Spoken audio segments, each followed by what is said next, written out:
Okay, well, hello everybody. I'm James. I'm one of the co-founders of Digital Art Fair, and I'm so excited and looking so forward to this lively discussion with four of the giants of NFT and digital art collecting.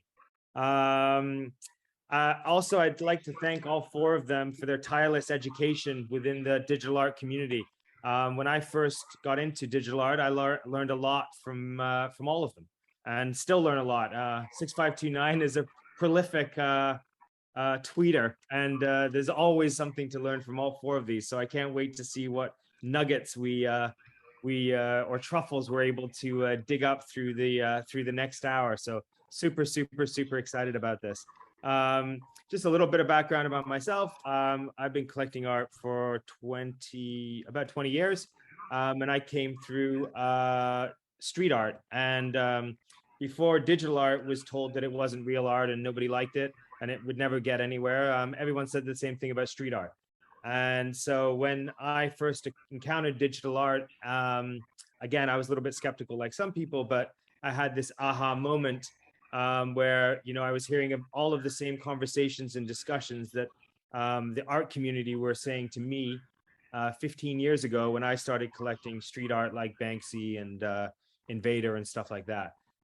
So these guys are they don't really need much of an introduction, but I'll let them do a brief introduction each. I guess I'll start with you, Whale Shark.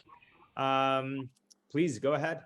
Sure. Thank you so much again to you, James, and the Digital Art Fair team. It's really a pleasure to be here on this panel today with so many titans of industry as well as friends. So I'm absolutely psyched to be here. I go by the pseudonym Whale Shark. I'm one of the largest collector of NFTs in the world, having collected 420,000 NFTs since 2019, and a significant amount of my collection that, financially speaking, has been within the art world or the digital art world itself. Absolutely psyched to be here with all of you. I'm also the founder of Whale, which is one of the largest general NFT communities in the world, as well as a metaverse fashion brand called Elite. So it's absolutely psyched to be here, James. Oh, well, thank you very much, Whale Shark. AOI, do you want to go next? You're the next icon on the panel.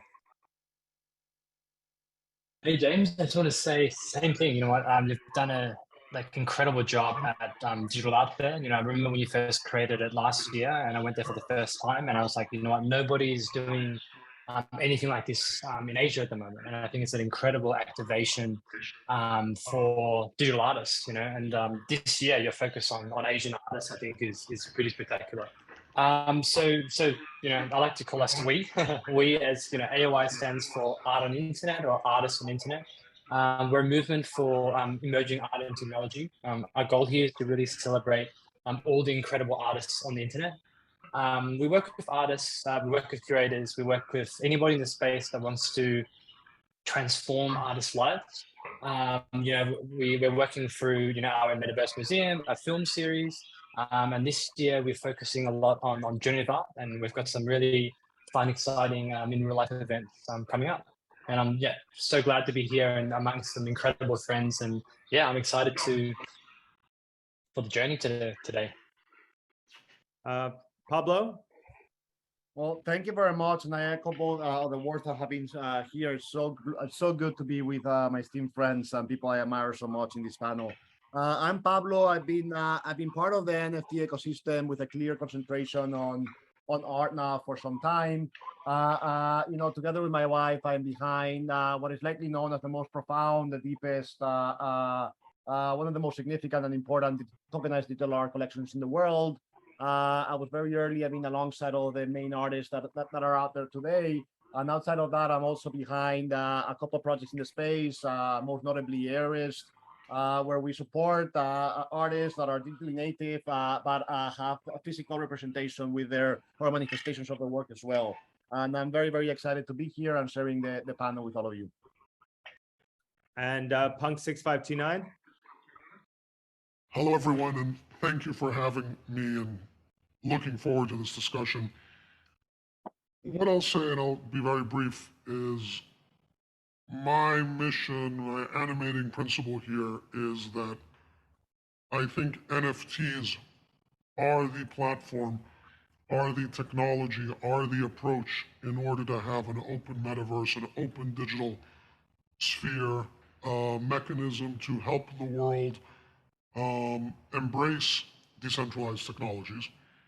And so everything that I'm doing, that we're doing, 6529, is along these lines. So we've collected a lot of, I think, very nice NFTs. We're helping some artists mint some NFTs. We have a fund that helps people buy NFTs, and we're building which is a demonstration of a metaverse platform that can be built without counterparties, which will hopefully be fully in that position by the beginning of next quarter.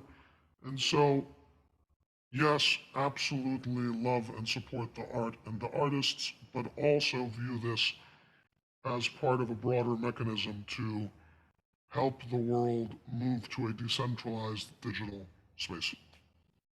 Seize the memes of control. Correct.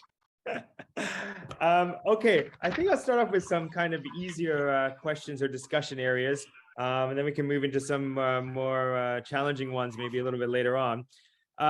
Just wanted to ask you guys, first of all, like, how did you get into NFTs, and when was there this like kind of like aha moment, like, oh, this is something really big. This is something, this is a game changer. Like, what was that moment for you? And if you could just run us through it, and what got you so excited about it in the first space? I guess I'll start with you, Wellshark. Sure, and it's a wonderful question. So I've always been in the crypto space since about 2012. Back in 2012, I started buying tons of Bitcoin. In 2015, discovered the beauty of Ethereum, and then after that, decided to move all of that into Ethereum. And in 2019, was finally able to find a use case for my Ethereum by actually going into NFTs.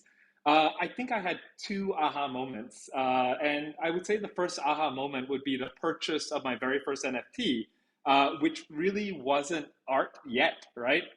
It was actually tradable cards from a game called Gods Unchained. And having collected Magic the Gathering as a 9-year-old and 10-year-old, it made a lot of sense to me that finally we were able to have digital assets with the same utility or even more utility than their physical counterparts, but at the same time, that would never undergo physical degradation. That, again, you could do things with these tokens on chain and in game that you couldn't do with a physical alternative. And so I think that was really the aha moment for me for NFTs, which was really, from a gaming perspective. The second aha moment, which I guess is more relevant to the theme on digital art that we have today, was towards the end of 2019. I had always wanted to collect art, and I'll be the first person to say that I'm the most accidental and the most layman collector in the entire world, right? No formal art background, have absolutely always loved art. Maybe 10 years of experience in managing, KV and packaging design teams. But finally, I was always a little bit intimidated about going into art museums, about going into art galleries. And all of a sudden, there was this opportunity to collect whatever I wanted, and nobody knew who the hell I was, right? So towards the end of 2019, once again, those barriers broken down, I went on an art collecting spree and just collecting every single thing that I enjoyed. And eventually coming to the realization that, if art is always worth something, digital art by itself is a new segment of art that has to be worth something.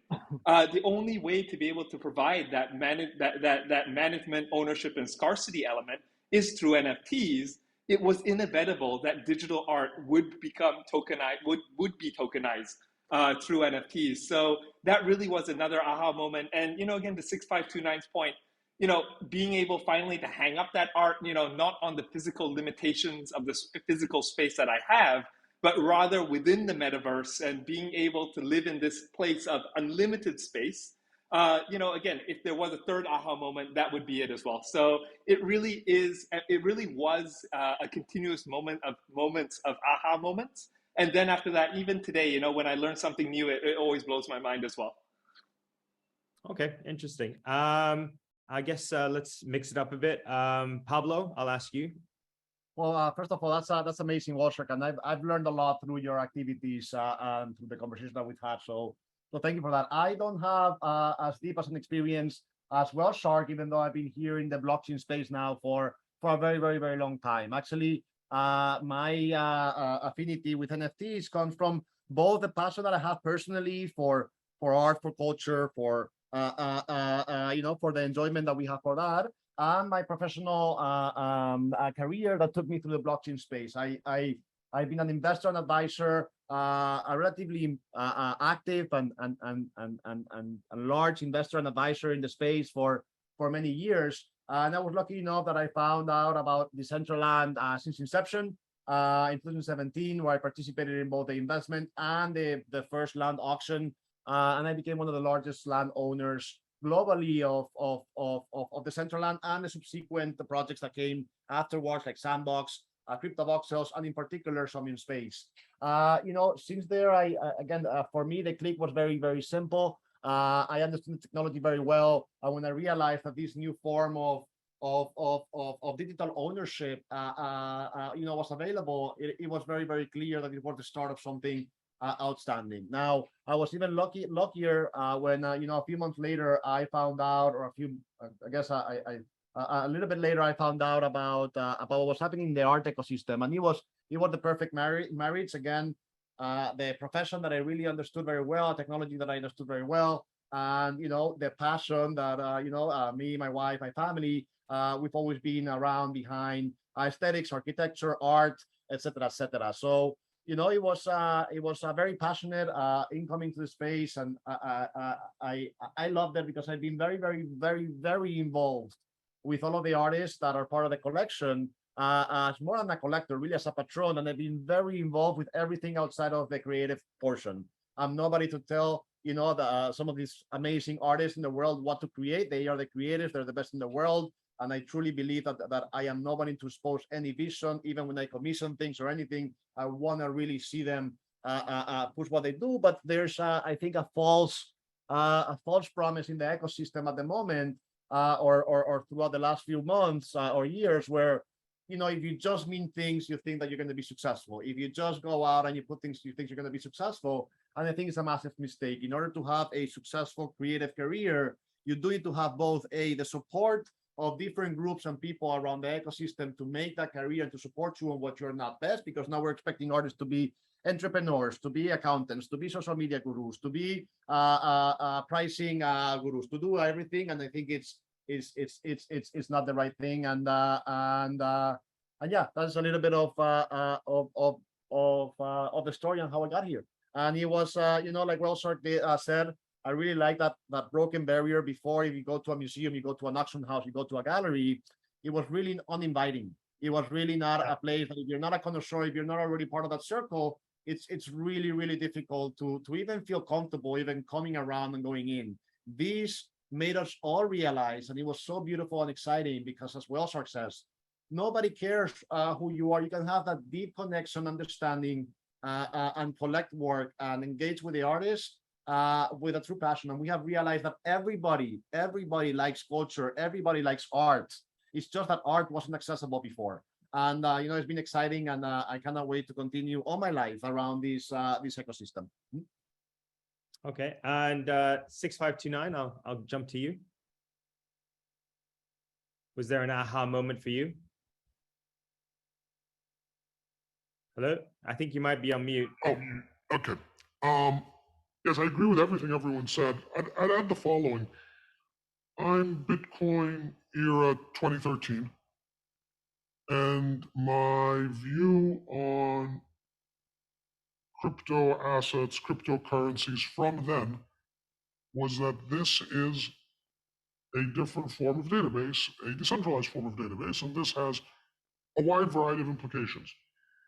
And my big aha moment for NFTs, which was, say, in the first quarter of 2021, was that for close to a decade, the cryptocurrency, crypto asset, decentralization-oriented community had been speaking about why this was interesting, and more or less was addressing a certain type of audience and was, in my view, kind of stagnating with that audience.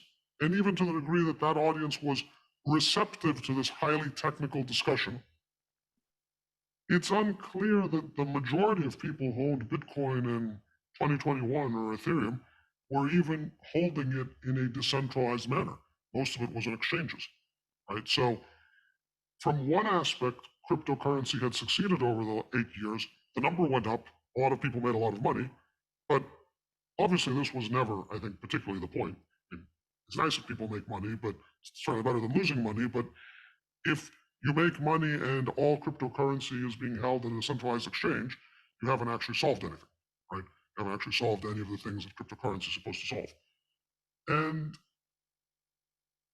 what I felt with NFTs, I felt it first in myself, and then I noticed it in my friends and family as I introduced them to them, was that this could be crypto assets consumer moment, in that NFTs are naturally on-chain to begin with, right? All this Web3 interactivity requires you to be on-chain. You've got to learn how to use MetaMask. You've got to actually be self-custodial. And the example I always use is the following.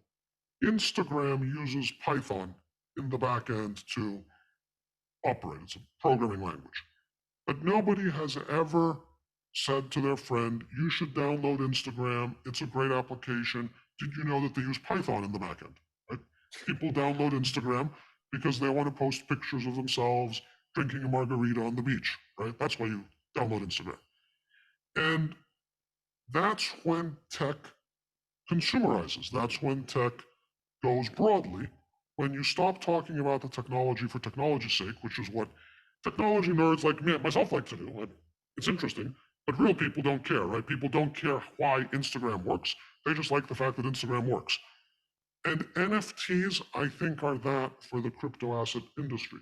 Everyone sort of knows in the back of their heads that CryptoPunks are running on the Ethereum consensus model, whether it was proof of work or now proof of stake. But no one's really discussing that when they're deciding, do they want a punk with a hoodie, or do they want a punk with a mohawk, or do they want a zombie, or do they want these types of glasses, other type of glasses? You're at the application layer, you're at the consumer layer, you're at the cultural layer. And to me, without this happening, there'll never be broad adoption of crypto assets. And without broad adoption of crypto assets on chain, it will not live up to its potential to a more decentralized world. So this to me was my major takeaway. And there's a bunch of other ones that I can go on, but then I'm going to eat up the whole panel. But the starting point was there, that this is a way that crypto assets, and particularly on-chain decentralized crypto assets, can be appealing to a large set of people without primarily leading with the technology. Okay, great. And AOI, what was your aha moment? Oh, that's an interesting question. I would definitely say the aha moment is, I would say the moment I purchased an NFT, I realized that, you know what, it's this incredibly, powerful technology that connects, artists. They reach out, via Twitter, and then via Twitter, you get to know the artist, and then by knowing the artist, you meet their friends, the community, and all this happened within literally a minute. So in the past, right, art doesn't travel this fast. Art, you may see it in a museum, and then if you want to try and find the artist is probably dead. And if you probably even try and look him up in the phone book, he probably won't even answer.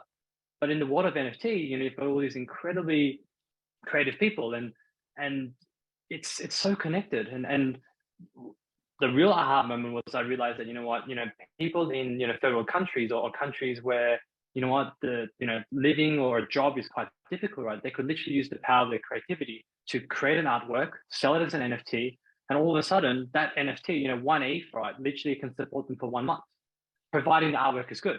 So that was a real aha moment. It made me realize that NFTs have the potential to change the world. And of course, there's some incredible historical NFTs that I love collecting as well. But you know what? The thing that I love is the transformative power of NFTs. people from, all walks of life have equal opportunity to really, create what they want, sell it however they want, make an income from it. There's no limitations. All the, the galleries and the museums, which traditionally sort of really controlled artists, right? It doesn't matter in Web3 space. It's open freedom to create, and I think that's a super powerful thing. Yeah, there's definitely a sense of democratization which is coming through all of your comments. And before the art world was a closed system, and now it's kind of opened up because of communication technology, because of access to the artists. And very much, from my own experience, when I was involved in Banksy and the street art movement, I mean, the auction house and the galleries, they wouldn't even talk to you. They wouldn't even accept those guys as auction lots many years ago. So I truly relate to what you guys are saying. My own aha moment was kind of with generative art, which I know all of you guys are into as well, because I suddenly was like, okay, before art was very static, not very static, it was static. And then suddenly we have now art that's constantly updating and evolving and changing, and everybody's connection or experience with that art is different. And I thought, that's just something that's never happened before. And that was one of my big aha moments with regards to digital art and NFTs. Next one. What determines your decision process when you're adding to your collection? And is there a theme or narrative, or are there general themes or narratives or things that you're focusing on? I'll start with 6529 on this one. I think you might be on mute again. That's a tough question. Let me see how to answer that, because I think it's multiple different things, right? Like the one overarching theme, and this is going to sound completely trite, but it nonetheless is true. I only buy things I like. And Yeah. I figured out pretty early on that the number of NFTs, and I'm considered a big collector, but the number of NFTs were going to outstrip my budget by orders of magnitude in any case. So there's really no point in buying an NFT that you're not going to like looking at, because there'll be plenty of NFTs that you do like and you would like to collect and you would like to own that you won't be able to collect anyway, right? So, and I think it's different for me in different categories. So I'll give you 3 or 4 frameworks. Like I was a advanced amateur photographer at some point in my life, right? So I collect a decent amount of NFT photography. I was, I think, earlier to the space, primarily because I like photography. I've always liked photography ever since I was a kid. And there's very little deep thought process going into it. I know what I like. I see something I like. I don't think about it too much. I just collect it, right? I have been most drawn, I think, to generative art. In the space, if you see where the bulk of my collecting spending has gone, it has been to generative art.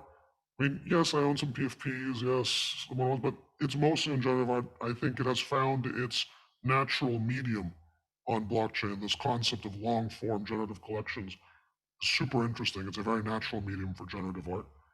And there I am trying to think in aggregate across the generative art collection that I have is very horizontal as opposed to vertical, right? So some big collectors own, 50 Fidenzas, right? Or 20 Fidenzas vertical. My collection's more horizontal, of saying like, look, this is a special period. It's an early period in generative art. And having an interesting horizontal view of what was happening in this period is going to be very interesting in 3 and 5 and 10 and 50 and 100 years, right? And so that I'd say that's a second lens. And then I think the third lens is, which is very minor, it's very important, but only applies to very few pieces, is pieces that can be mimetic. So I think 2 of the more well-known pieces that I've collected, Summer.jpg and Tulip, Fidenza 313, were explicitly for this reason. I looked at them this first second I saw them, I said, my God, this can like mimetically grow online, develop online. This is the natural medium for NFTs. It's online. And it doesn't apply to a lot of pieces because it's hard. It's hard. Mimetic pieces are for sure a power law. A very few pieces will be mimetic and most of them will not be. And so I'd say those three lenses are probably a reasonable way to think about it. Okay, great. I guess I'll try a Whale Shark on the same question. Sure. As 6529 said, it's a tough question, yet it's also the easiest question, right? At the end of the day, if you ask any of us, including yourself, James, none of us will ever say, we purchase art because we know it's going to go up in value, because we really don't, right? The only reason why any of us purchase art is because we love it. And I would say I have a little bit more of I guess compared to maybe others who collect art in space, I have a little bit more of a structured matrix in terms of the way that I do collect. But the very first one, I have to love it, right? I have to like it. I have to love it. It has to be a genre that appeals to me. I'm a huge fan of generative art, as I know that everyone on this panel is. But at the same time, I'm a huge fan of minimalism, right?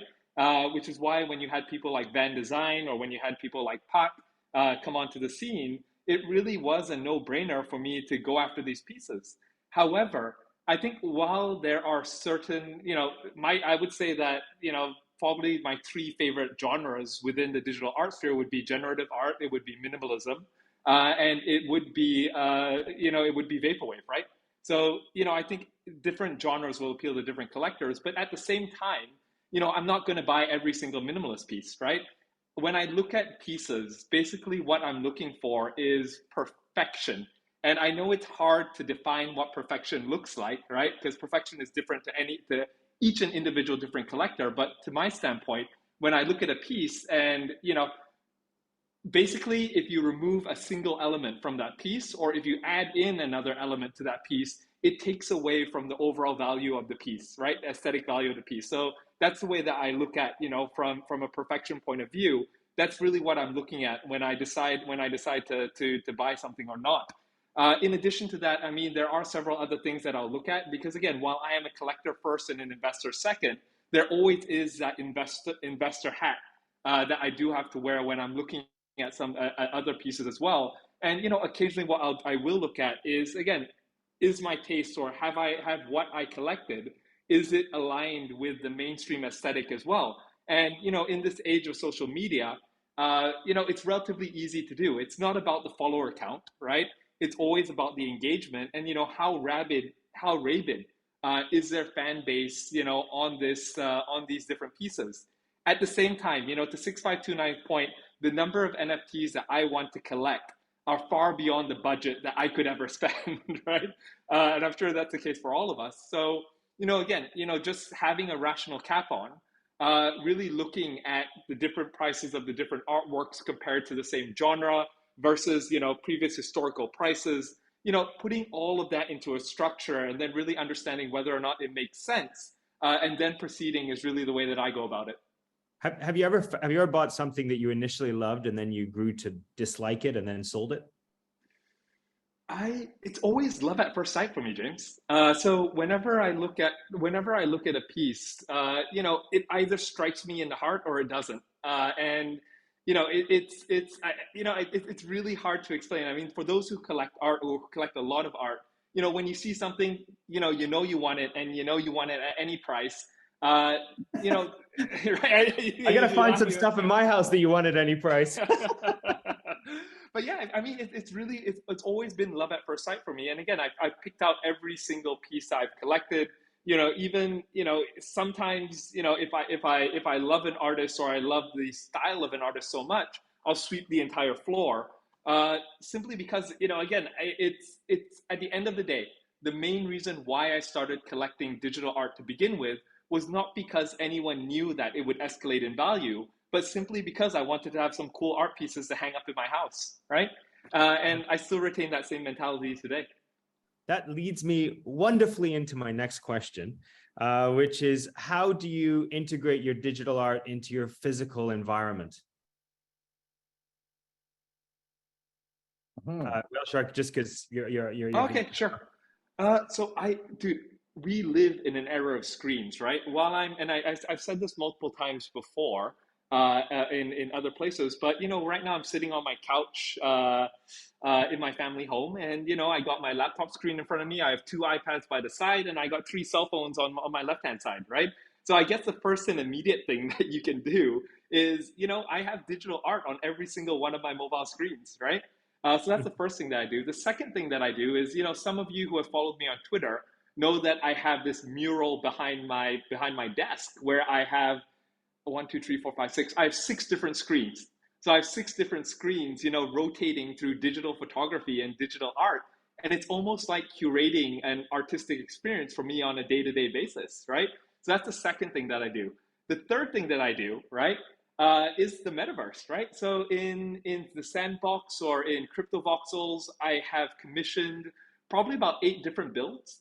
And the whale community uses that to display art on a monthly basis, rotating exhibitions, rotating curatorials. So we display in the metaverse all the time. And I guess the final way that we do it is, again, I had the pleasure of sitting on a panel of 6529 at Singapore Token 2049, where we totally packed out the house. But over there, Token 2049 was kind enough to provide me with a 2,000 square foot or 200 square meter space. And, we stacked it up with 40 different screens. And, the art that we collected wasn't for us to keep just for ourselves, but was meant to share with everybody else in the physical space, trying to bridge them into the digital, trying to bridge them into the metaverse. Yeah. Well, I think that that's something that all of you do so well, is that you share your art. Every single one of you shares your art with the community and also educates the community about the art. I mean, I think, Pablo, this question was made for you. after being so happy to have visited your home in Miami.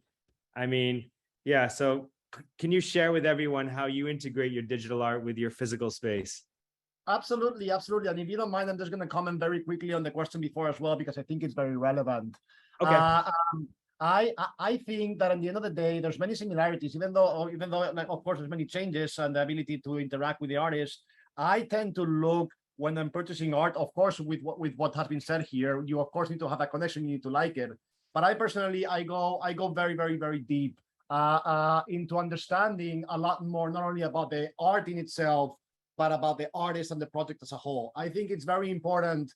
I never purchase art just because I like one particular artwork. Like I might acquire that artwork if there's many things around it as well, but there needs to be so much more. I'm never a one-time purchaser acquiring type of person. I want to know the artist. I want to know where they're coming from. I want to know where their work fits within their career that they have been already developing. I want to know what is their vision. That doesn't mean that they need to have a roadmap. Artists should not have roadmaps. It's not about those type of rules that hinders creativity, but they do to have a place that they want to get to. They need to have a vision. They want to have, somewhere an aspiration of somewhere where they want to take their work. And I think that's very important.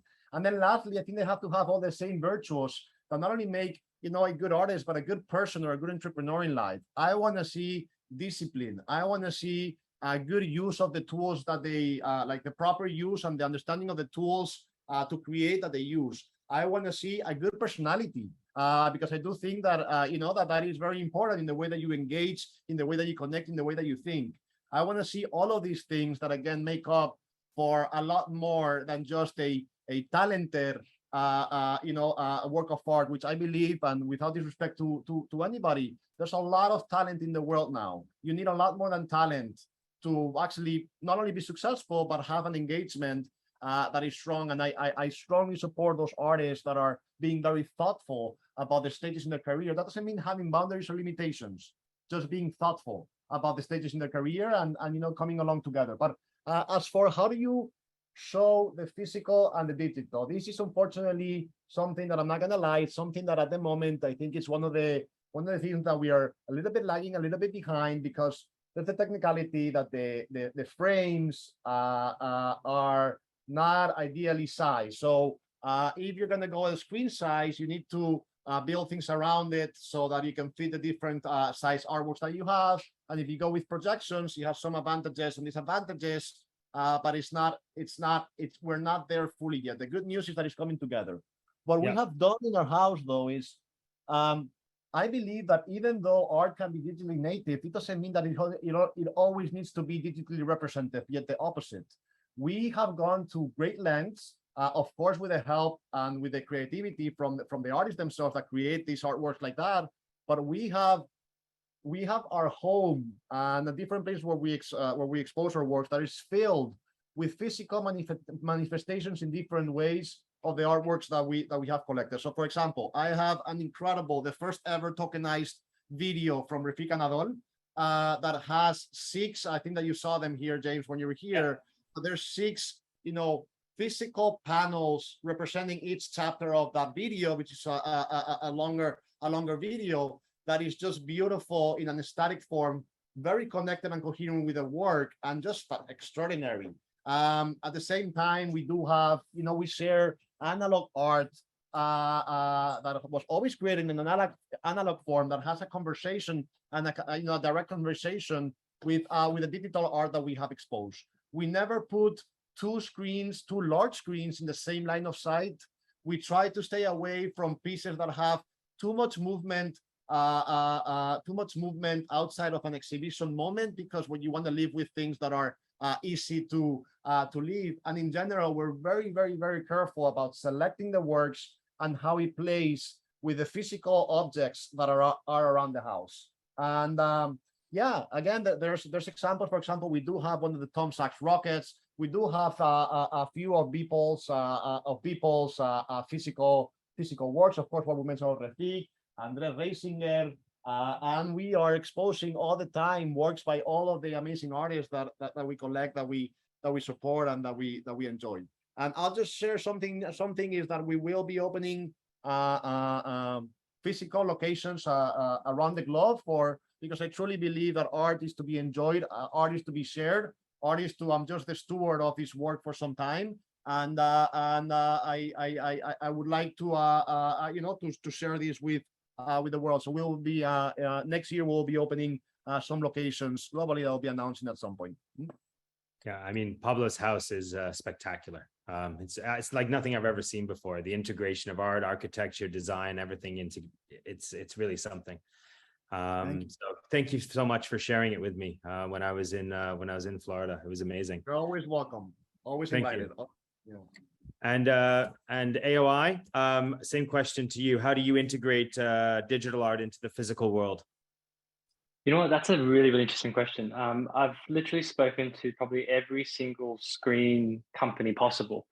And you know what? The issues are, if you want to do a custom screen, the prices are incredibly expensive. Also, integration is very, very difficult. So it's interesting because, at the moment we're working with probably, 6 to 8 artists. And then one of the things we're looking at is, how do we display your work? So one of my ideas is, custom make a screen for specific artists. So when that piece goes to auction or when it goes to sale, it'll be sold on a custom screen. The other side of things is more sort of like a physical representation of it. For example, with someone like Tyler Hobbs, his next one-of-ones and his unique pieces are more focused on physical pieces. So for example, one of the one-of-ones that I have called Electro Anima, it's an all black piece. It almost feels like it's, made with sort of brush strokes. So with that one, right, we had the idea of, okay, we look at black ink, right? What is the blackest ink in the world? So, of course, there's one by this artist who's registered. You can't use that. There's another one by a Japanese company. So in that sort of scenario, we're like, okay, we want to use a black ink. How do we get the most blackest ink possible? How do we get it painted? How do we get it produced? So to be honest, right, that's probably one of the biggest issues at the moment, right? There's so much incredible artwork for NFTs at the moment, but very little ways to present it, right? But then it goes on to the next question, right? We're designing a place at the moment with probably one of the world's top architects, right?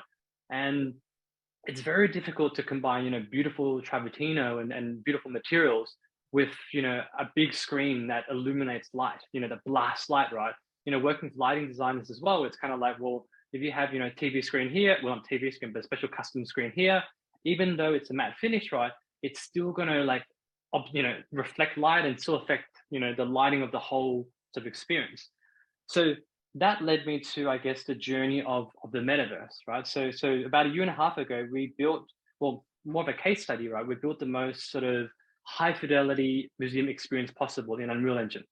And similar to the issues, right? When you go up Unreal Engine and build the most high experience, you walk in there, we've got like, the generative audio, every part of the museum you go to, the sound changes, we've got nighttime, daytime, stars and galaxies all above. But the issue with that, right? You go high fidelity, you go Unreal Engine, there's no multiplayer, streaming becomes an issue, it's slow to load. So we've gone from, physical to metaverse to try and really get that feeling across. The third stage of the thing is, we're working with a lot of 3D architects. And it's kind of like, how do we take the metaverse and bring it into real life? So the third part is, similar to, what Pablo is saying, right? Digital art should be experienced in a physical space. So why not take what we've done in the metaverse and these 3D designers, right? And why not use the power of NFTs to fund actual physical creation?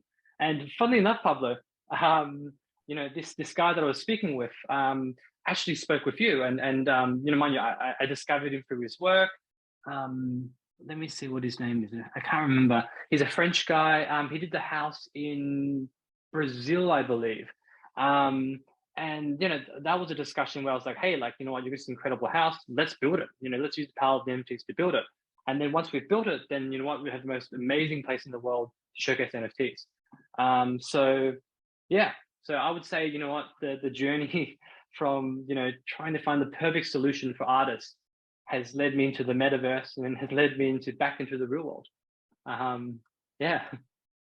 All right, wonderful. That's great. Can I comment very quickly, just very Sure. quickly as a recommendation? One of the things that we have gone around, because it is true that in order to get like all these custom screens nowadays, the price is prohibitive if you really want to do it in a scalable fashion. What we have gone in the meantime, which does, I think it's a solution that you might find useful, is we're creating custom frames around the screens that are already there and available. So frames that we put around and that change the aspect of the frame so that you don't get those black portions around. Just as a consideration, if you're trying to do that in a physical location, we have found that there's an elegant, well executed way of creating this frame looking, custom, wood paneling, for example, that goes around the screen. So this is something that I can recommend for when you're trying to do that. I think that would be wonderful because my wife says you can't put any more damn screens in our living room. do you know one brand you could try, James? There's a brand called Luma Canvas, and it's done by the Standard Vision guys. Mind you, right? They're $80,000 to $100,000 per screen, but you can customize it exactly what dimensions you want and everything, right? It's kind of crazy, but they're probably the only screen company that I think is museum grade. The blacks are just incredible. But as I said before, right, I think, Token Frame do a very good job. And this is the thing as well, right? The whole idea of, creating a screen that everybody can use as well. I truly believe in that. And I think whatever screen company that these guys make, they should make it affordable to everybody, to the masses. Otherwise, it's really no point, right? I have to say, shameless plug here, but the LG OLED art screen that we have at the fair, I thought that looks pretty damn good, to be honest. Especially versus what the other ones that we've got on my old screens. Just want to quickly move on because we got some really interesting questions coming up here. Let's keep with the easy ones for now. What is your process for discovering new artists? Is it basically, well, anyway, I'll let you guys go ahead. 6529. I'd say my process is probably Twitter, to be honest. Yeah. Like I have a very active Twitter feed. Very active. And so a lot of things surface into my Twitter feed. People reply to me. I tweet a lot, of course. A lot of people follow me. And I follow a decent number of people. And so do you do all those tweets yourself, or do you have a team? Because it seems like there's just so much. Oh, no, it's 100% me. Wow. Okay. Do you so sleep? Every one of those tweets. No, not that much. No, not that much. I don't sleep. I don't sleep that much, to be honest. No, all that's me. And so I think I find Twitter more useful for discovery than the marketplaces. Okay. Right? I sometimes go to the marketplace sites to see how I can find something on the marketplace sites, and I find them mostly useless. Right? I think the discovery function of the marketplaces is still not very good. Yeah. And so I would say most of the time when I have found an artist that was previously unknown to me, and it's not because it's not like X Copy or Tyler Hobbs that everyone knows, right? This, it's because something has surfaced in my Twitter feed, a retweet, a reply, something like that, and so once you've invested, and I'm not saying this would work for everyone, but if you invest that amount of time to, and you don't have to tweet as much as I do, but I think you can at least invest the amount of time to curate a good feed on Twitter, the NFT community is very Twitter centric. Right? Yes. And so it's probably the best place to find people. Okay, interesting. Whale Shark? James, I am a glutton for punishment. So the way that I Discord? No more Discord. I have not touched Discord in 3 days, and I'm a better person for it. But anyway, I unfortunately again I don't have that great of a curated Twitter feed. So what I do is what I used to do. Let me put what I used to do and what I still do is I go through pretty much every single major art platform. And I could spend up to 8 to 10 hours a day just scrolling through each piece one by one, right? Was kidding about, was kind of kidding about a glutton for punishment because I really do enjoy the process, right? When I'm able to see the entire forest and every single tree in that forest, it really helps enrich the way that I look at art and the way that I enjoy art. Back in 2019, I can tell you there were only 3 major platforms back then. It was Super Rare, Maker's Place, and Known Origin. From 2019 to the end of 2020, I could recognize every single digital art piece that had ever been tokenized on every single one of those 3 platforms, right? But again, in 2021, when the space started to blow up, I could probably spend 8 hours a day and still not be able to cover the amount of enormous creativity that's coming through. Now, probably the most recent time that I've ever done it would be on Foundation back late last year when I took the dive into NFT photography, and I can tell you I've probably seen every single digital photograph on Maker's Place, on Super Rare, as well as on Foundation. Because for me, it's an exploration process, but at the same time, it's also an education process for myself. So yeah, glutton for punishment, carpal tunnel syndrome, but absolutely love every single second of it. Okay. And I guess I'll switch up questions here to you, Pablo. How important is it for an artist to be a social media guru so they can get collectors like yours attention? Because it's so hard to rise above the noise in some ways. Yeah, so again, this comes back a little bit to the comment that I was saying before. I do think, look, in today's day and age, you need to have social presence, period. That is part of, part of the engagement with the new world. And I think that's important. However, again, I do believe that this is not something like all the artists don't have to do everything. They don't need to be lawyers. They don't need to be accountants. They don't need to be social media gurus. They don't need to be they don't need to think about the pricing. They need to think about what they're the best at, which is creating and doing something profound, executed well. So my recommendation is whether you do it yourself or you find help around you with different groups that support you, you should have presence. Now, it doesn't need to be maybe directly the artist, but they 100% need to have presence and promote their work, their career, their push, whether through them or through the gallery or through any form of support they will find. What I would say, however, is that outside of the social media presence, if you want to have in this day and age a successful engagement, you need to be present and engaging with your collectors, with your audience. You need to be, whether that is in Twitter or in social media or just in personal conversations, going to events, doing things. You need to be there. You need to be out there.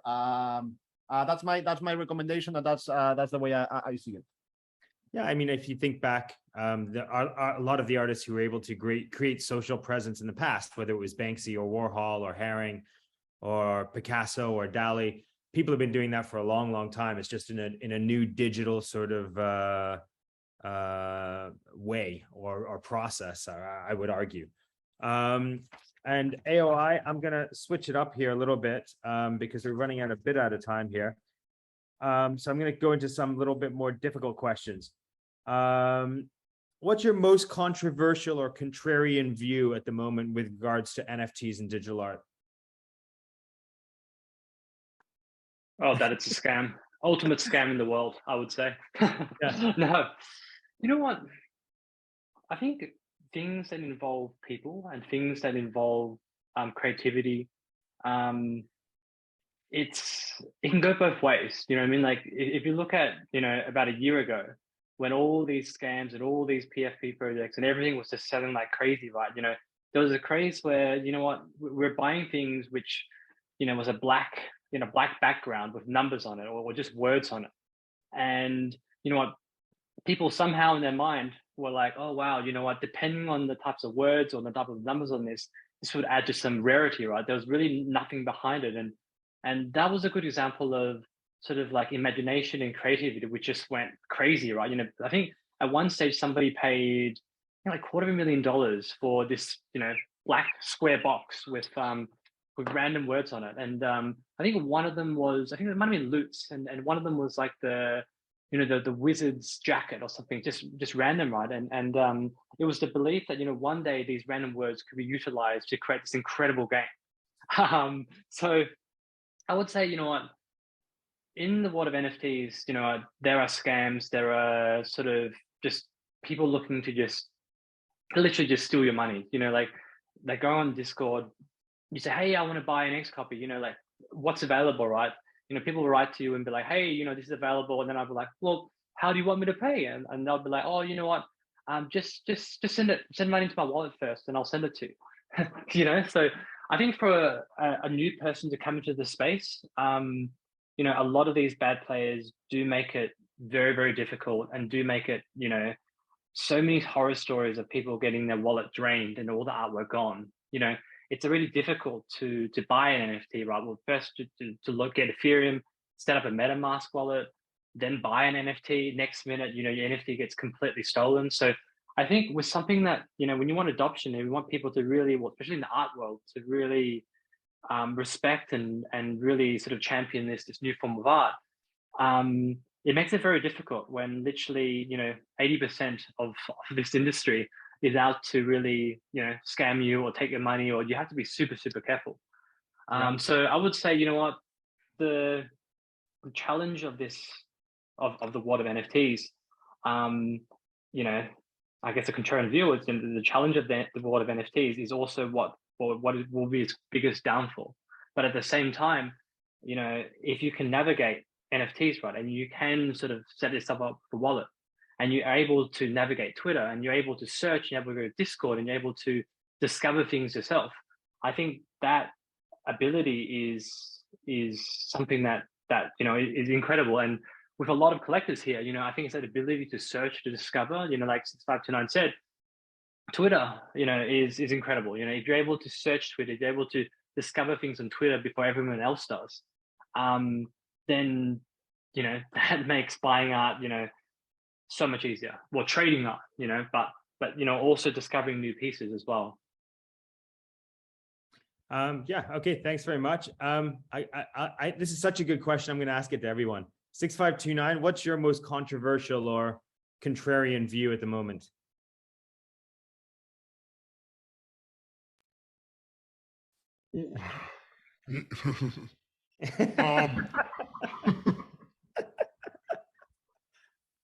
I'm trying to think in which capacity this is most controversial. Like, this is the type of thing that maybe some people on my Twitter feed will not think it's controversial. But if I go and tell it to someone on the street, they will think I've lost my mind completely. I think that there is a pathway, a theory, a outcome where JPEGs, where NFTs, literally save the world from totalitarianism. which is weird when you say it out loud, right? Like, Yeah. if I go to find someone on the street, most people don't even know what an NFT is. To the degree that the average person knows what an NFT is, they think for some reason we've all lost our minds and are trading overpriced monkey cartoons or something, right? Like, I mean, that's more or less popular opinion. And my framework of the world is completely different. My framework of the world is that the world has centralized tremendously. Bit by bit, more of our lives are intermediated by a fewer number of larger institutions, the Yeah. big tech companies, CBDCs that are coming down the pike. And so eventually you'll have a highly centralized system, and any highly centralized system is very efficient. And so people like it at first, but then becomes open to being captured. Right? Like, I'm not naive. I think bad people exist. Right? Yeah. That's my whole. I think I'm less naive than most people in the centralized system. No, because eventually, when the bad people realize that the thing you need to become is the CEO of a tech company or the central banker or the president, right? And with that, you have in 5, 10, 15, 20 years, unlimited powers.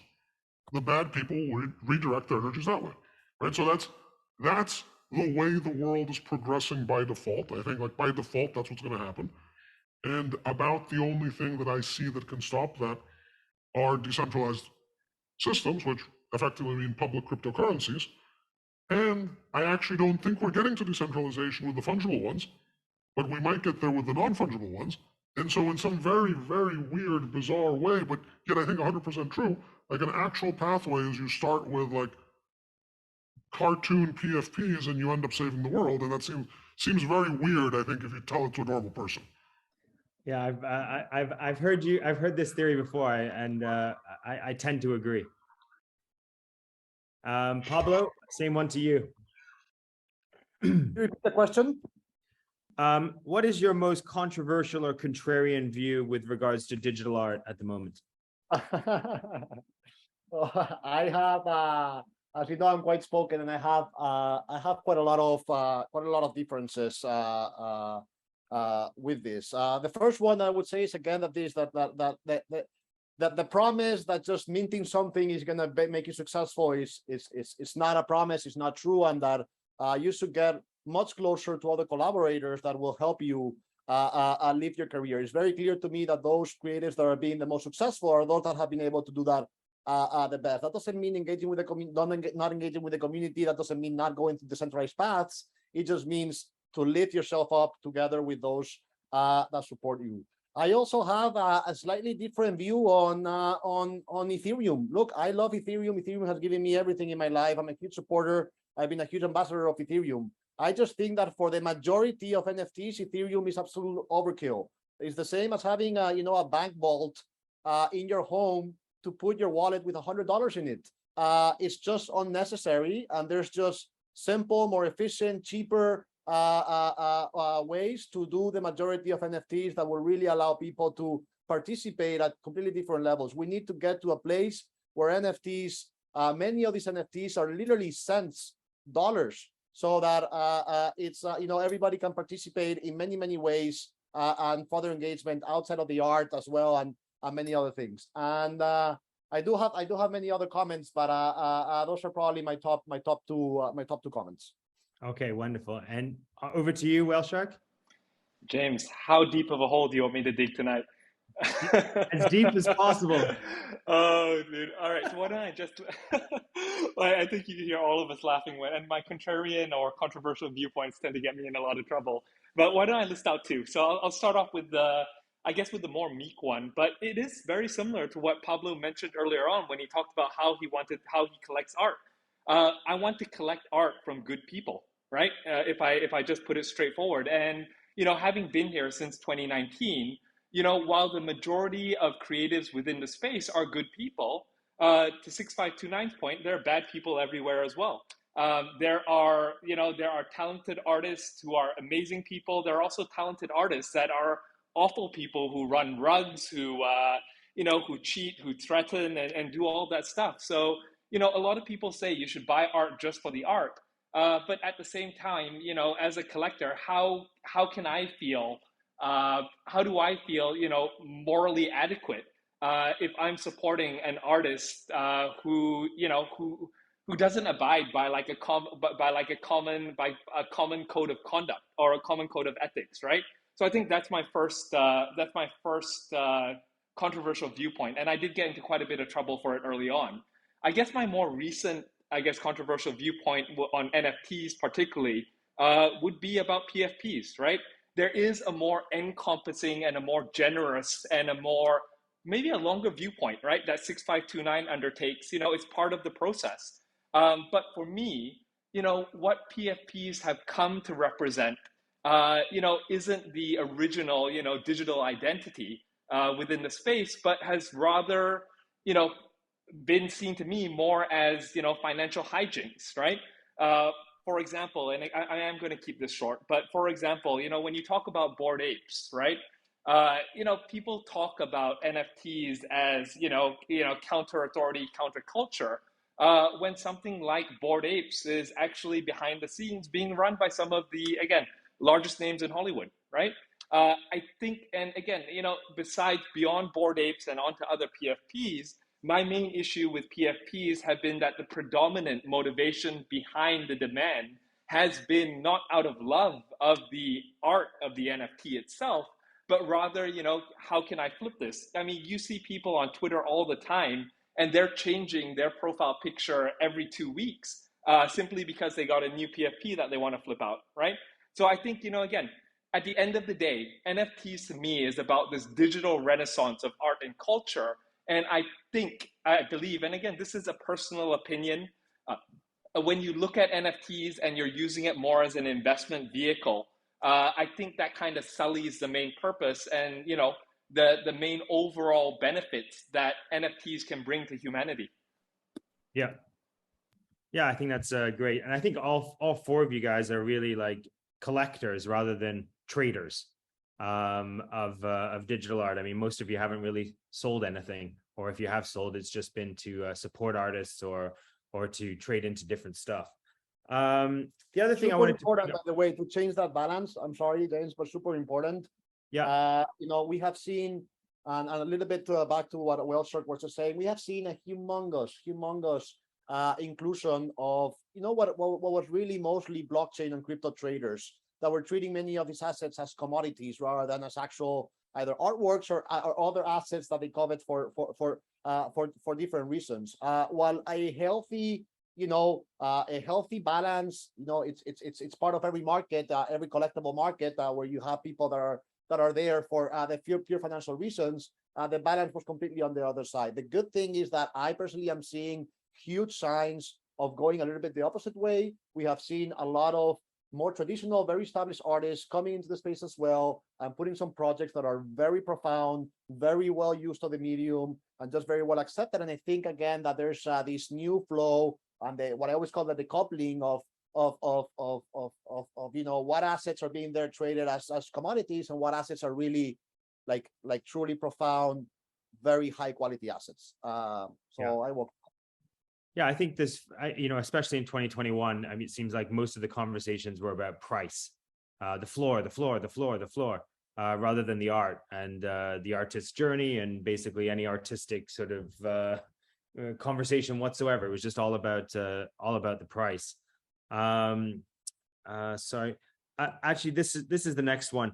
What are the pros and cons to using avatars and the anonymity to communicate with your collectors and your public and the art world in general?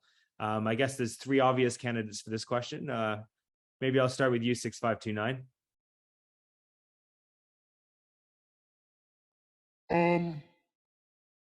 Was this directed at artists or just anyone?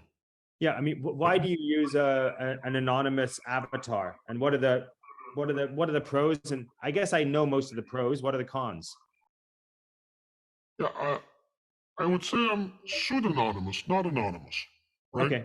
Because people ask me this all the time, but I don't think I'm anonymous. I'm pseudonymous, right? Okay. There's a long tradition of pseudonymity in the world. Like, you know, the Federalist Papers were pseudonymous, and they helped build the United States of America, right? Like, it's It's not like this is pseudonymity or pen names were invented in 2021. Sure. Right? These have existed and were fairly uncontroversial as a concept. I mean, I think it is almost all positive. I initially used Punk 6529 for three reasons. One was it seems fairly clear to me that avatars are going to be a thing in a progressively digital world, the metaverse, right? And if you're having digital representations of yourself, there are presumably more creative things you can do than show your LinkedIn photo, right? I mean, it would seem a little bit weird if, hey, you can represent yourself any way in the world, and yep, yeah, this is the dorky photo I took with my suit and tie, right? I mean, like, why would that be the way that we would do it, right? We've had avatars in video games for decades. It's generally not your LinkedIn photo when you play a character in a video game, right? So I said, well, this is obviously the native way people are going to use the space. Let's try it. I thought there was also something useful because I had all these ideas that I eventually tweeted it out, and I wanted to see if the ideas would hold their own without using any of my pre-existing crypto credibility. And so I wanted to start fresh, put the ideas out, see if the ideas actually picked up.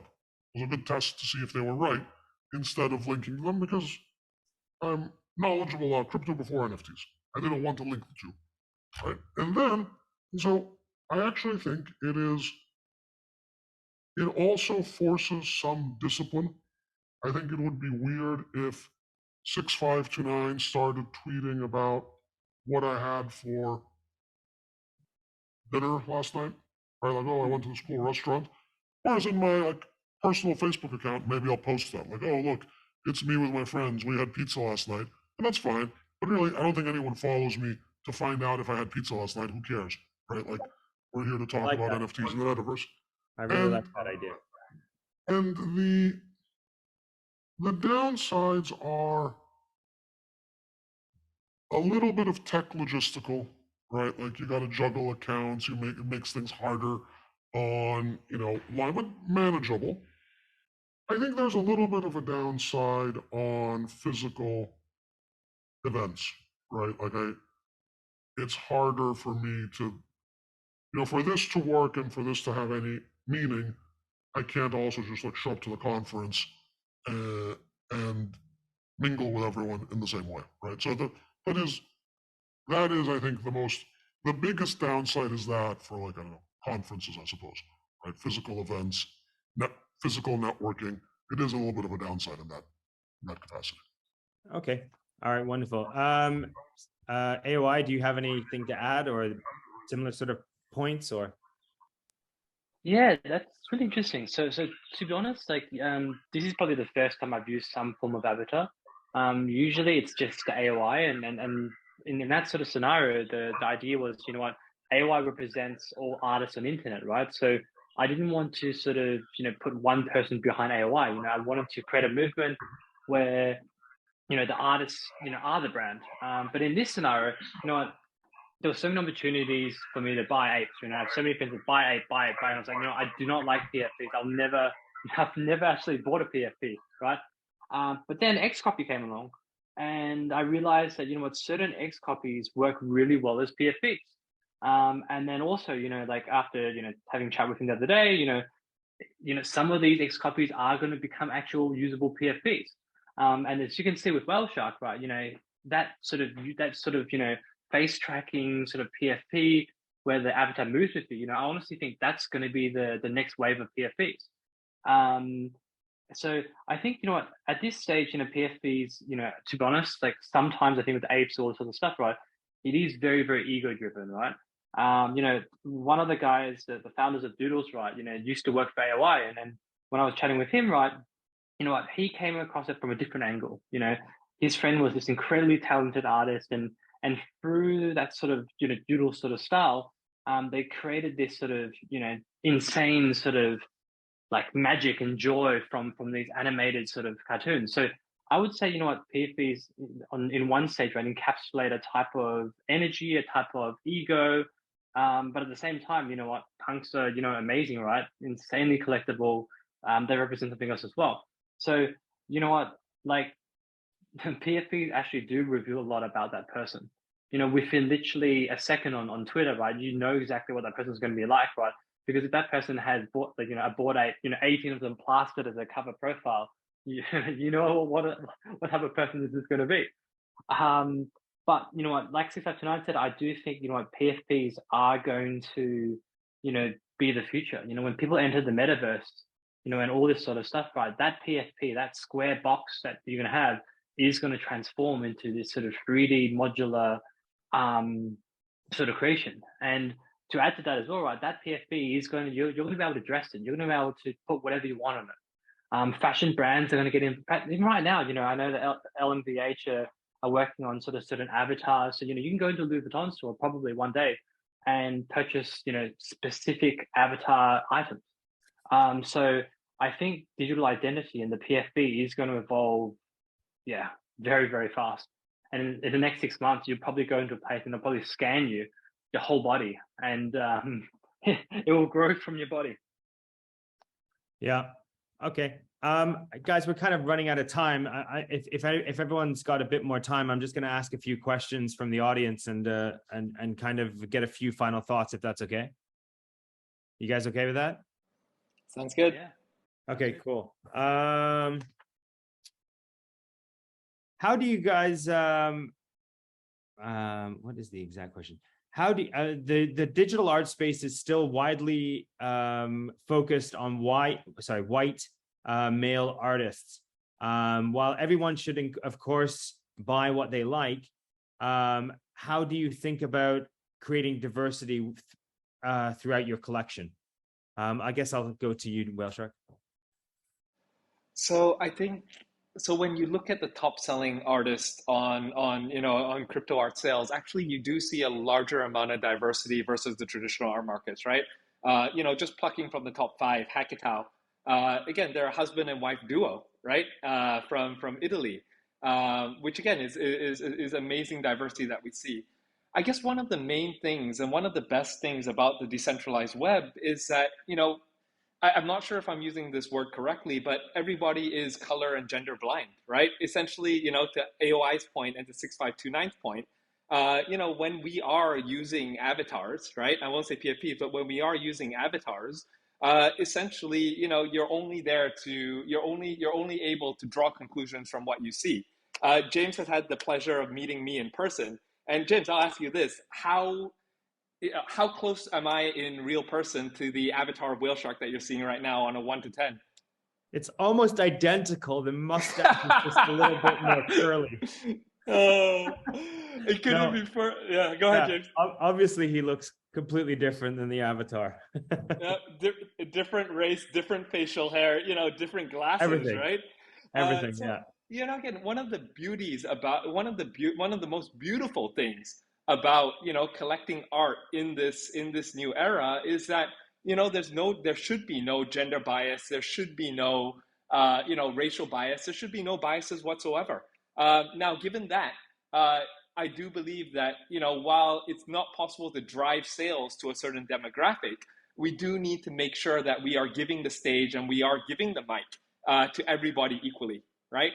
And I do believe that's what, again, the digital art fair does. That's what AOI does. That's what 6529 does. That's what Pablo does. And that's what we strive to do at Whale, is by making sure that, you know, while we have very famous artists up on stage or talking to the community, at the same time, when we notice that there's some homogeneity within the demographic that is presenting, we do need to make sure that everyone has an equal voice. So I do believe in passing the mic around, making sure that we give the stage and the spotlight to everybody. But at the same time, when you look at sales and revenue, it is largely non-gender biased and non-racial biased. Okay, wonderful. I'm going to throw this one to 6529. I'm sure you're aware of the QQL project that Tyler Hobbs has put out, and how that's integrating basically the user experience with the generative art. Is this can you share some thoughts about what you think of this process and yeah. I love it. We have a bunch of QQL mint passes. Mm-hmm. I think it's a super interesting experience. I think it's not going to be right for all generative projects, right? It helps being Tyler Hobbs, right, to pull something like this off, Mm-hmm. right? Because the risk with a project like this and the dynamics is people don't mint quickly enough, and you never really see the work because you're always thinking, well, if I just generate more outputs, maybe I'll find a better one, right? So there's kind of this infinite FOMO of, well, maybe I'll try a little longer.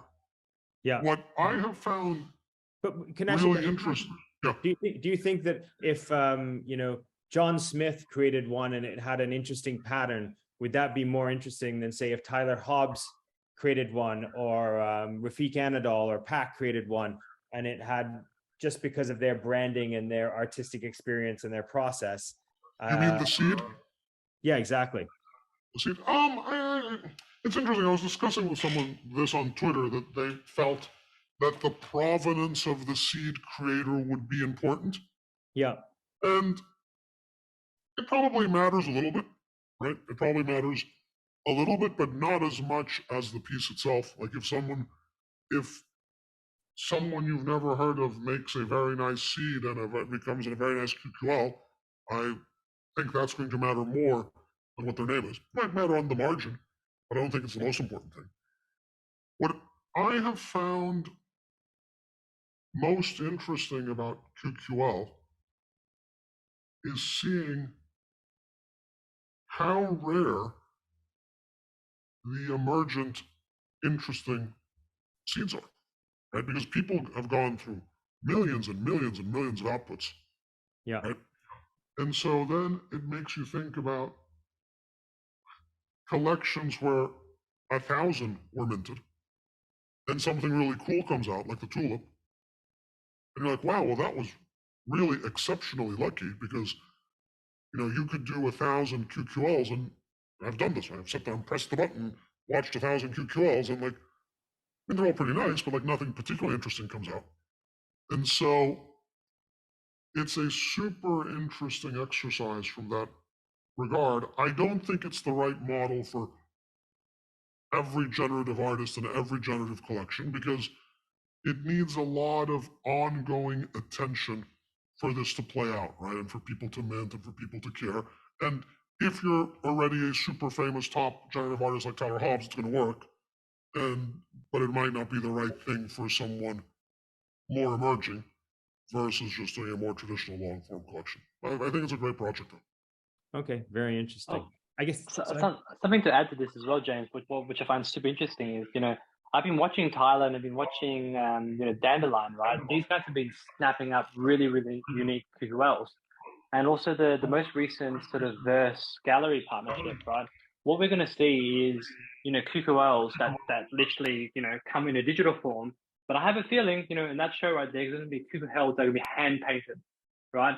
So what I think, I don't know this for a fact, but what I see and what I think is happening is that any QQLs that are very sort of Tyler Hobbs-esque, that he thinks is a very high, amazing piece of artwork that is also physically drawable, most likely these will probably be chosen to be physically painted and then sold at that sort of Verse event. So yeah, I agree with 6529. I think it's a really, really interesting experiment, and I think I think over the next few months there's going to be lots secretly snapped up by Tyler that fit this particular sort of design aesthetic, and those are going to be shown and sold as really unique hand painted pieces. Okay, interesting. Pablo, question for you. What do you think about the difference between digital art and NFT or crypto art with regards to, let's use a Rafiq Anadol, for example. In order to create his generative work, he needs a computer which has, graphics cards, et cetera, connected to the internet. But then the NFT is basically, 100 megabyte GIF representation of that. Which of those two do you think is more important? And what's the difference between the two? And how is the balancing kind of between digital art and NFT art going to play out? Well, I have never really thought in depth about this question, but it's a very good question. But if I'm trying to extrapolate to what happens in the physical art world, like many of these artists have tools in their studios to bend metal, to do, I don't know, to do different crafts that could be seen as the different tools like Rafik is using or other artists are using to create these outputs. Honestly, I am happy collecting the output, knowing that that's the actual output, and the process how to get there could have taken, again, there's many sculptures that use a lot more in the traditional world, that use a lot more material than what ends up being in the material and in the actual sculpture after. So I am happy with that other component. What I do think is, again, that it is different. There's certainly a lot more profoundness, and I'm certainly a lot more attracted when I know that there has been the correct use of the medium in the background, and this can be in different forms, but the correct use of the medium, than just, again, either taking a picture of a physical painting and putting it obviously online, which I don't think that counts, and that's not appealing at all, or just, feeling one day creative and just, drawing something digitally that is, I'm sure, beautiful, but without that depth and that everything. So outside of being valid or not valid, what I think is what is appealing or not appealing, and I certainly, as I mentioned, I like to see some works that have gone through the process, that have been used the right tools, that are using the proper medium, that are professionally executed in that regard. Okay, wonderful. Okay, so I'm going to try and wrap this up a little bit now. What about, is there any new up and coming artists or Asian artists in particular, being the Digital Art Fair Asia, that are exciting you? I'll start with you, Whale Shark. Sure. For the time being, while I absolutely love what I'm seeing out of Malaysia at the moment, so just disclosing where I am, the digital art movement has really taken off over here, and while I won't disclose any names right now, Southeast Asia has really been an area where they've been a little bit. We talked about representation just now, right? The representation of digital art in Singapore and Malaysia is something that has been very exciting for me. Which is why I've been in this region. So I am actually looking at a handful of digital artists as we speak that will hopefully make their way onto the main stage pretty soon. But James, you know me, always operating a little bit under the radar, but we'll keep it at that. Okay, AOI, I'll ask you as well. Oh man, there's you know what? Recently at your Sotheby's auction, I would definitely have to say, Grant Yun and Ruben Wu. These guys are like, I actually just commented in one of the questions, I would say these guys are sort of, natively sort of NFT artists, like these guys have sort of really, although they hadn't, went there at the beginning, they've really sort of adopted the community, and they've really created pieces. And I would say that, they're very clever and intelligent people as well. When I've spoken with them, great thinkers, doing things that, Ruben Wu, as an example, right? One of his pieces, he paints with drones and light, but one of his pieces was in Peru. And it was based on this sort of glacier sort of thing. And the cool thing was that, the moment he shot it, right, a year later, the glacier was gone. So he was able to sort of, capture this moment in history, but at the same time, have this incredible audio-visual sort of light sort of effect on it. Amazing. Grant, super minimalist sort of painter. He's known for his extremely minimal work. And he's able to really sort of, for an artist that started, a few months ago, he's really, really captured the imagination for a lot of crypto native collectors. And as you see with his auction, right, those two were probably the first guys that got their bid right up. You know what I mean? So other guys, I love Journey of Art, right? So I would probably say in Journey of Art, he's not really Asian, but probably a guy called Lars Wander. He's, he works at, I think he still works at Google, but immensely talented, probably like a genius at what he does. but such a kind soul. And the work he's producing, you know, not many people know about it yet, but I think he's going to do very well.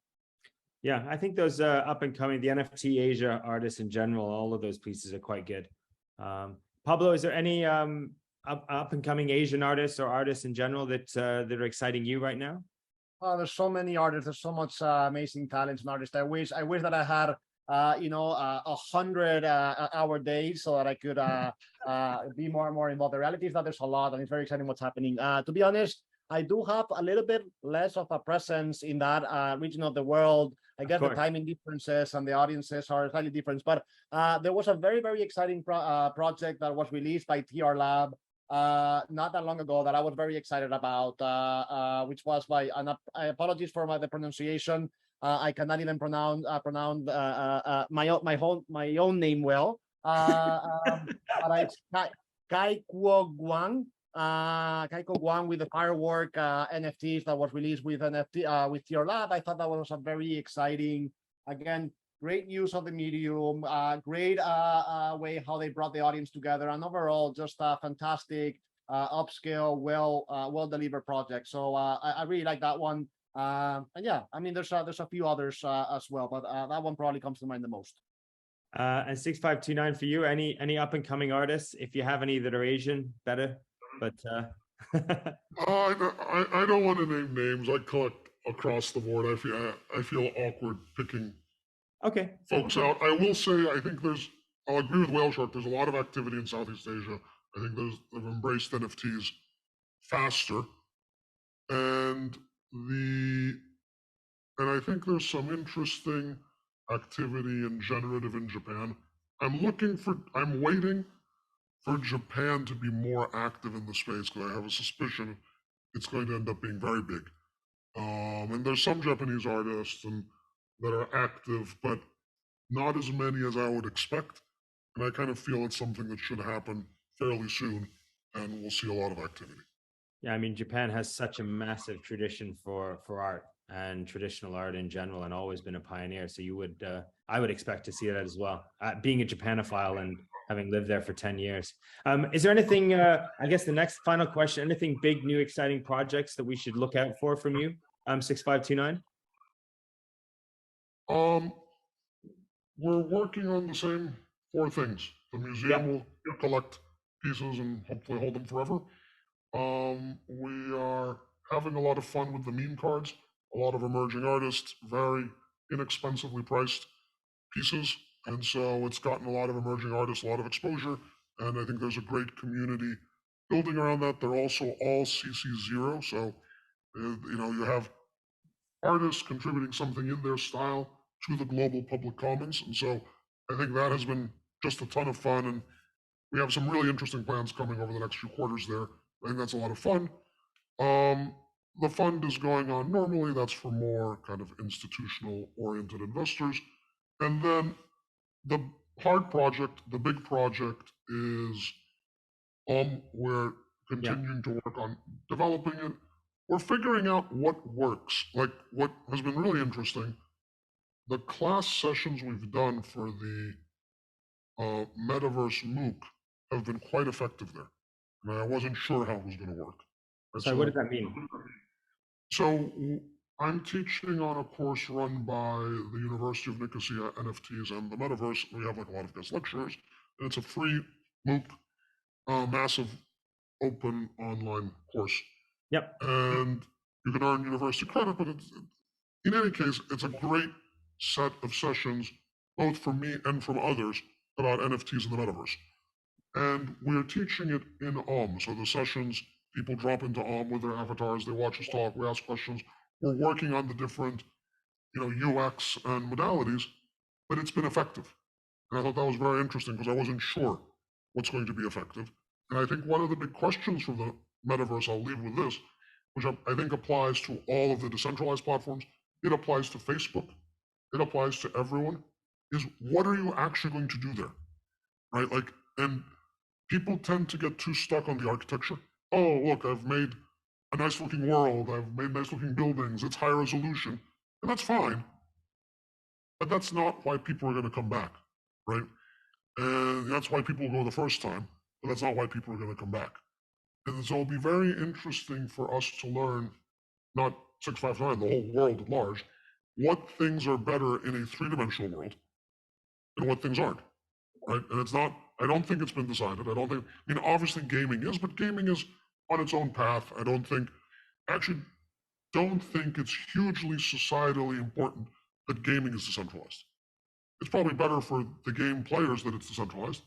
I don't think it has any massive societal implications, right? Like if gaming gets decentralized, but all of our work and financial lives and social lives and personal lives are centralized, I'm not sure we've accomplished anything, right? Yeah. And so of those other things we spend, 10, 12 hours a day looking at our screens, which ones of those are actually better in that type of environment versus worse is very important, because people, you can push, oh, it's 3D, it's metaverse, it's this, but if it's not better for people, it won't come back. And you see this in the low user engagement numbers in the existing decentralized metaverse platforms. But it was very interesting. I think it was a Wall Street Journal article about Facebook's metaverse platform that has absorbed gargantuan amounts of money, and they're also having a problem with retention, right? Like people came, checked it out, and then mostly haven't gone back. So I think that's a big, I know in the long run it's going to work, right? In the long run, we're all going to have augmented reality sunglasses, and the physical world and digital world will completely merge, right? But that's, let's say, 2030, 2035, somewhere in there. In the meantime, which things are the transitional ones? Which things are improved by a more rich visualization environment as opposed to made worse? I think this is the open question the whole field is trying to figure out. And I think that's going to be really interesting to see. And, I view a lot of what we're doing as just experiment after experiment to see what works. Okay, wonderful. I couldn't agree more with you, by the way. With that, that experience needs to be much, much, much, much better. 100%. Pablo, what can we look forward to from you?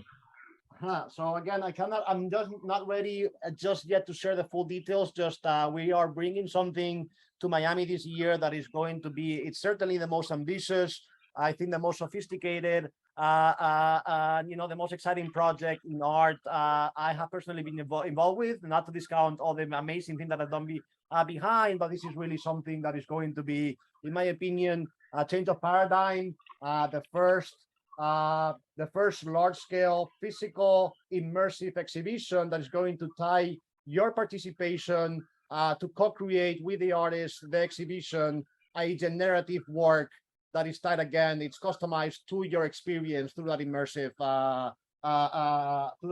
component.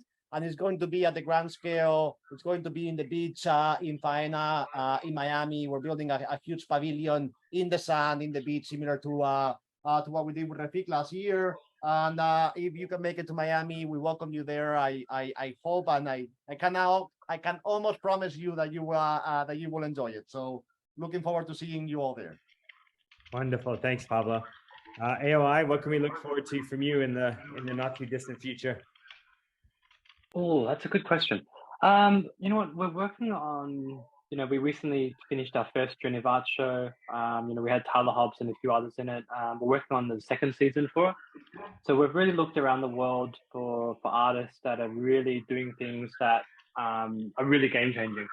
And then we're looking at ways to bring that into a physical experience. Hopefully, you know what, we're going to present this for Art Basel in June next year. So that's something that, we're working towards. Okay, wonderful. Well, Shark? I think that along the lines as every single esteemed person on this panel does, it's about educating and sharing. So, again, Digital Art Fair Asia was revolutionary for digital art in Hong Kong. And James, I think we're following your coattails here and, trying to evangelize the rest of the physical world in helping them understand the true value of NFTs and digital art. So from my side, I can say expect to see a lot more physical participation on a temporary basis. I know that we have about 5 to 6 physical exhibitions lined up from now all the way to the end of next year.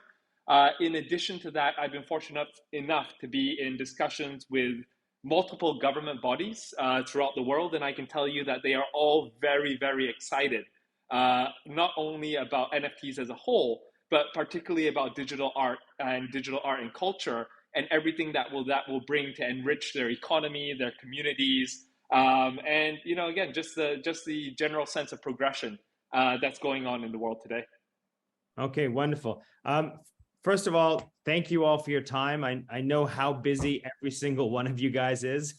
And thank you for taking this time out to share your opinions and share your thoughts with not just each other and myself, but the wider community. And I think that's something that all of you have done. You're all educators about this space, and it's a brand new space.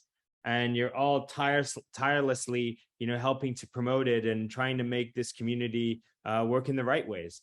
And just really, really honored to have had the chance to be on this panel with all of you today. And thank you very, very, very, very much. Thank you so much, James. This has been fantastic. And I'm sorry, we blew way past an hour. We're almost an hour and 45 minutes now. So I'll let you I'll let all of you get back to your Twitter feeds and Discord channels and various other scraping of the internet. But yeah, once again, thanks very much. And if anyone else wants to learn about any new and upcoming artists, our auction with Sotheby's is still on until the end of the middle of next week. So good night, and thank you all once again, and hope to see you all in person soon. Perfect. Thank you very much, James. Thank you so much. Thank you. All right, thank you. All right.